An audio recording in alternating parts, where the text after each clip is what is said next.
বাংলাদেশে ভোট যুদ্ধ, বাংলাদেশে বিএনপি বনাম জামাত লড়াই। শেখ হাসিনা সরকারের পতনের পর প্রথম ভোট, ছাত্র বিদ্রোহে পতন হয় শেখ হাসিনা সরকারের। ওপারের ভোটে এবার নিষিদ্ধ আওয়ামী লীগ। প্রয়াত বাংলাদেশের প্রাক্তন প্রধানমন্ত্রী খালেদা জিয়া, ভোটে বিএনপির কাণ্ডারি খালেদা পুত্র তারেক রহমান। খালেদার মৃত্যুতে সমবেদনার অক্সিজেন বিএনপির। বাংলাদেশের ভোটে জামাত ছাত্র জোটের যুগলবন্দি। আমাদের সঙ্গে সরাসরি রয়েছেন সিএনএন নিউজ 18-এর সিনিয়র এডিটর পল্লবী ঘোষ। পল্লবী, বাংলাদেশ স্বাধীন হওয়ার পর থেকেই প্রথম নির্বাচন যেখানে ব্যালটেই নেই আওয়ামী লীগ, এবং হাসিনা দেশ ছাড়ার পর এই অশান্ত বাংলাদেশে এত বড় প্রথম ভোট হচ্ছে। একাধিক বিষয়, একাধিক ফ্যাক্টর, এই সব কিছু মাথায় রেখে আজকের এই ভোট। সকাল থেকে কিরকম ছবি, কিরকম চলছে ভোট গ্রহণ?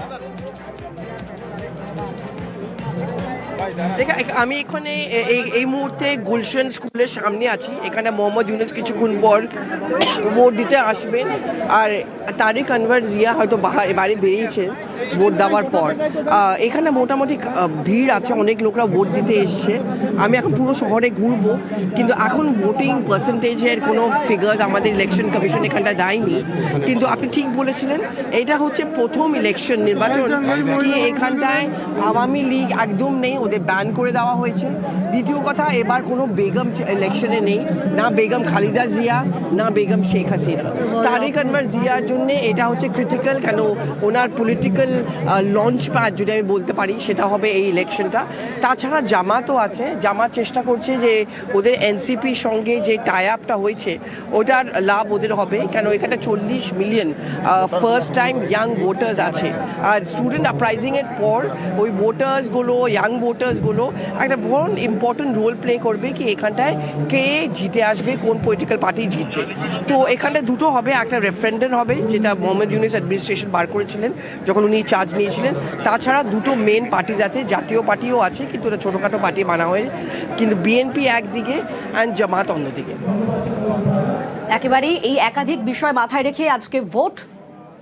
ছাত্র বিপ্লবের বাড়তি সুবিধা পাবে জামাত শিবির, এই সব কিছু নিয়ে প্রশ্ন উঠছে। তবে এই মুহূর্তে আরো একবার সরাসরি যাবো, আমাদের সঙ্গে পল্লবী রয়েছেন। পল্লবী, আমরা দেখেছি বারবার অগ্নিগর্ভ হয়ে উঠেছে বাংলাদেশ হাসিনা সরকার দেশ ছাড়ার পর। আজকে এই ভোটে সিকিউরিটি কেমন রয়েছে? এখন এই মুহূর্তে কাফি অনেক ভিড় দেখতে পাচ্ছি। আমি এখন যাব শহরে, আরো অনেক জায়গা আছে যেখানে হিন্দুরা আছে।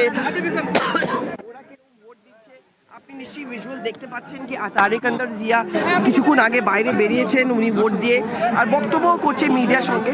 ওনার জন্য এটা খুব ইম্পর্টেন্ট পলিটিক্যাল মেসেজিং দরকার।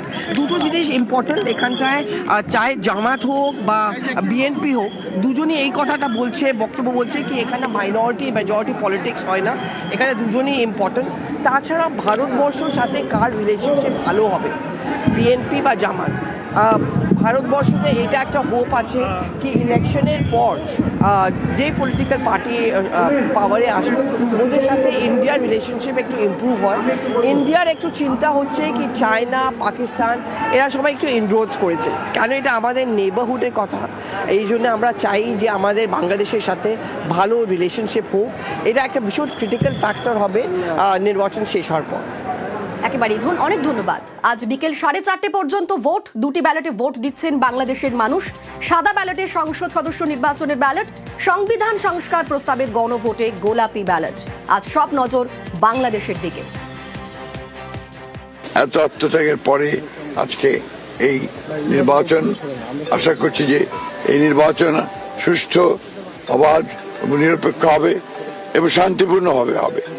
সকলের অংশগ্রহণের মধ্যে দিয়ে আমাদের প্রত্যাশা এই নির্বাচন বাংলাদেশের জন্য একটা নতুন অধ্যায় শুরু করবে। নীরব পরিবেশেই নির্বিঘ্নে আমি ভোট প্রদান করলাম। আমি জনগণের প্রতি আহ্বান জানাচ্ছি, সকলের প্রতি আহ্বান জানাচ্ছি, আপনারা দলে দলে সবাই ভোট কেন্দ্রে আসুন। আজকে ভোটের দিন, আজকে এই দেশে নিজেদের মালিকানা বুঝে নেবার দিন। 16 বছর সুষ্ঠু নির্বাচনের সুযোগ ছিল না, আমাদের আজকে সুযোগ এসেছে এই ভোটাধিকার প্রয়োগের মাধ্যমে গণতন্ত্রকে প্রতিষ্ঠা করার, গণভোটে হ্যাঁ প্রদানের মাধ্যমে সংস্কার প্রক্রিয়াকে বাস্তবায়ন করার এবং 11 দলের পক্ষে অবস্থান নিয়ে বাংলাদেশকে এগিয়ে নিয়ে যাওয়া। 11 দলীয় জোট সরকার গঠনের লক্ষ্যে গঠিত হয়েছে। আমরা মনে করছি আমরা সরকার গঠনের দ্বার প্রান্তে রয়েছি। আমরা ভোট কেন্দ্র পাহারা দিব, ফলাফল না নেওয়া পর্যন্ত আমরা ভোট কেন্দ্রের সামনে থাকবো, মাঠে থাকবো। তরুণদের প্রতি সবাইকে আহ্বান জানাচ্ছি। ইনশাল্লাহ আমরা জনরায় যেটাই হবে সেটাকে আমরা মেনে নিব। আমরা জয়ের ব্যাপারে আত্মবিশ্বাসী।